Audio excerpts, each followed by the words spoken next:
Hi everyone. So type of solution जैसे isotonic, hypotonic और hypertonic, और आपके डिसइंफेक्शन के मेथड एंड जो temperature regulation like heat loss और हीट प्रोडक्शन कैसे होती है, इसमें से बहुत बार एमसीक्यूज आते हैं। सो देखते हैं सबसे पहला इसमें क्या है। The patient with severe dehydration, एक पेशेंट है जिसको बहुत ज्यादा क्या है, डिहाइड्रेशन है due to the diarrhoea. Diarrhoea की वजह से is brought to the emergency department में लेके आए उसको।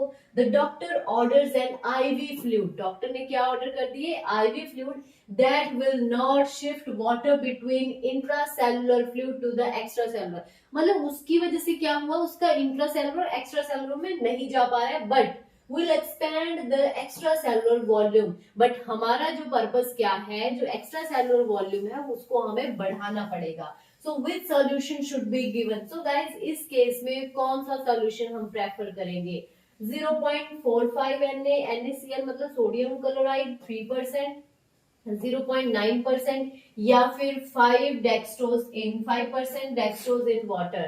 सो गाइस इसका जो आंसर रहेगा that is C. It means जो हमारा 0.9% NaCl है, जिसको हम क्या बोलते हैं, आइसोटोनिक जो सॉल्यूशन होता है वो इसमें हम देंगे, जिसकी वजह से क्या होगा गाइस, जो एक्स्ट्रा सेलुलर फ्लूइड है वो बढ़ जाएगा विदाउट शिफ्टिंग। ठीक है। 0.45 क्या है, एक हाइपोटोनिक है, वो क्या करेगा, सेल में डाल देगा।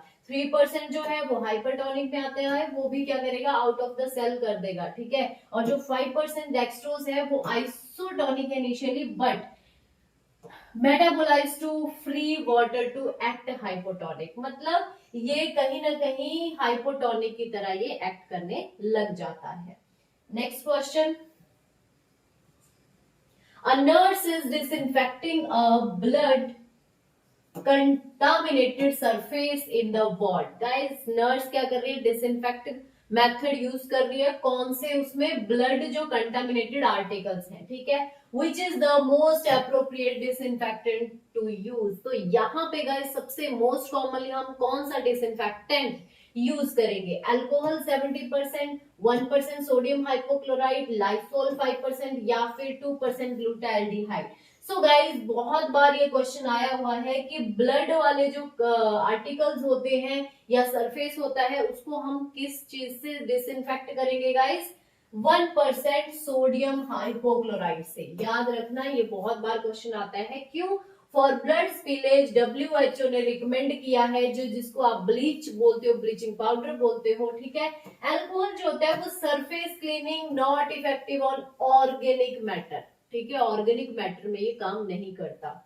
वहीं अगर लाइसोल की बात करें, so it's a general cleaning में हम इसको यूज करते हैं, नॉट आइडियल फॉर ब्लड। और ग्लूटाल्डिहाइड गाइस इंस्ट्रूमेंट के लिए मेनली यूज किया जाता है, ना कि सरफेस के लिए। देखते हैं अगला क्वेश्चन क्या है। An unconscious patient is admitted to ICU. Guys unconscious patient है, कहां पे एडमिट हो गया, आईसीयू में।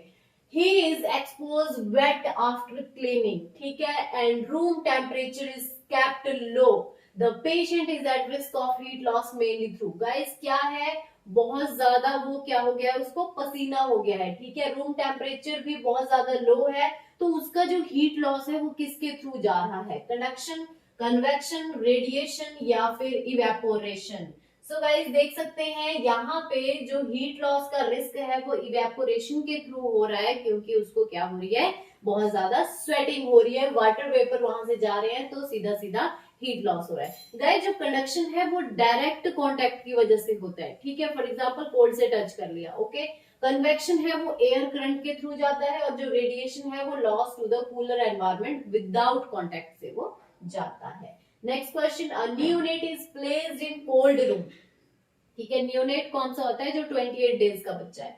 ठीक है, the nurse notes the baby is shivering minimally but producing heat. Guys वो शिवरिंग कर रहा है बट वो हीट को भी प्रोड्यूस कर रहा है। What is the mechanism of heat production. So shivering में कौन सा मैकेनिज्म यूज होता है, ऑप्शन है shivering, thermogenesis, brown fat metabolism, radiation, convection. ये क्वेश्चन आया हुआ है गाइस, तो इसका जो आंसर रहेगा that is B, brown fat metabolism इसका आंसर है।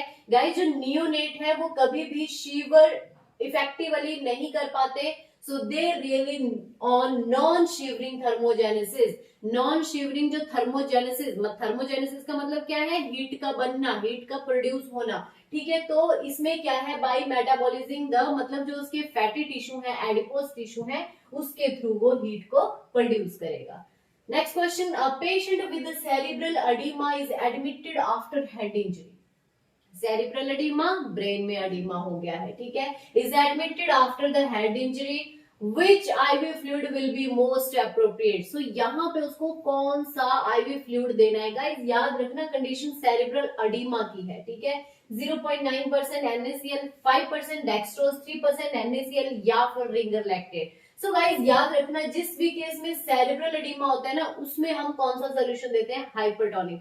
3% NaCl यहाँ पे देंगे। ये क्या करेगा, जो वाटर है उसको आउट ऑफ कर देगा, मतलब ब्रेन सेल से वो उसको बाहर निकालने में हेल्प करेगा, और जो सेरिब्रल एडिमा है वो भी इसकी वजह से कम हो जाएगा। Next question, bronchoscope is to be disinfected between patients, which disinfectant is used। बहुत बार आर्टिकल से, इंस्ट्रूमेंट से, जो डिवाइसेस होते हैं उनसे क्वेश्चन आता है, ठीक है। तो यहाँ पे ऑप्शन दिए हैं 1% सोडियम हाइपोक्लोराइड, 70% अल्कोहल, 2% ग्लूटाल्डिहाइड या फिर फॉर्मेल्डिहाइड। सो गाइस जब भी हम ब्रोंकोस्कोप पे आते हैं तो हमें 2% ग्लूटाल्डिहाइड हम वहां पे यूज करते हैं। गाइस ये क्या है, फ्लेक्सिबल जो एंडोस्कोप है, सेमी क्रिटिकल आइटम्स जो होती हैं, ये सारे हम किससे करते हैं, 2% ग्लूटाल्डिहाइड से। नेक्स्ट क्वेश्चन है, during a long surgery a patient under anaesthesia loses the body heat, ठीक है। सर्जरी हुई उसकी, लॉन्ग सर्जरी चली, हीट लॉस हुई continuously. The major mechanism of heat loss in operating theatre, operation theatre में सबसे ज्यादा हीट लॉस किसके थ्रू हो रहा है।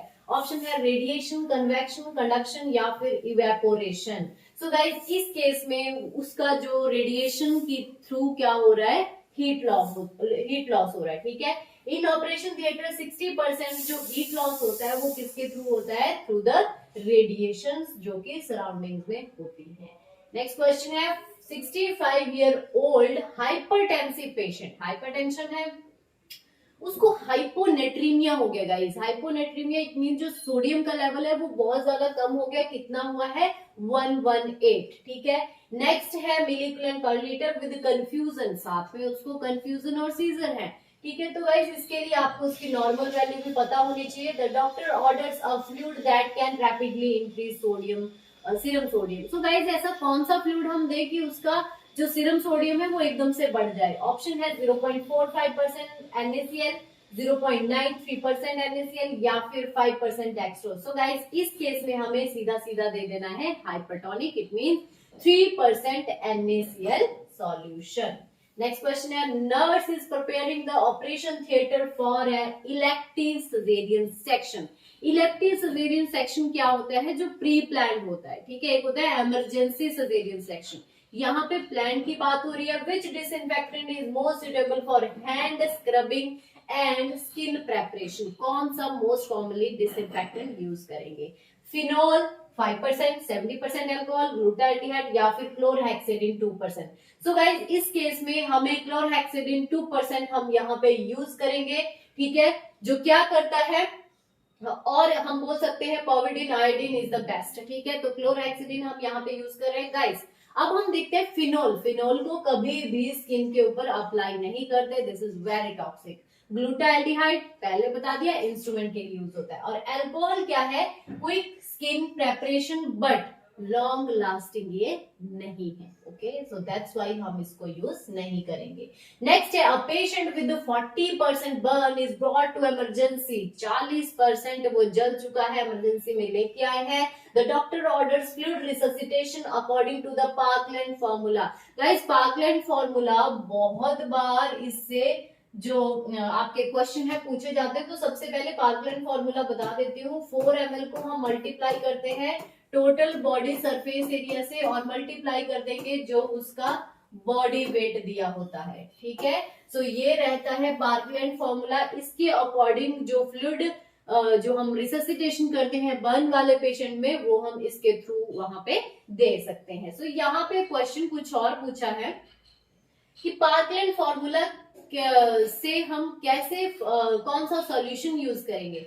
0.9% NaCl, रिंगर लैक्टेट, 5% डेक्सट्रोज या फिर 3% NaCl। सो गाइस इस केस में हमें ऑफ कोर्स RL यूज करते हैं, जो कि बर्न के लिए बिल्कुल बेस्ट चॉइस है। ये क्या करता है, जो बैलेंस है इलेक्ट्रोलाइट का वो भी मेंटेन करके रखता है, पेशेंट को एसिडोसिस से बचाता है।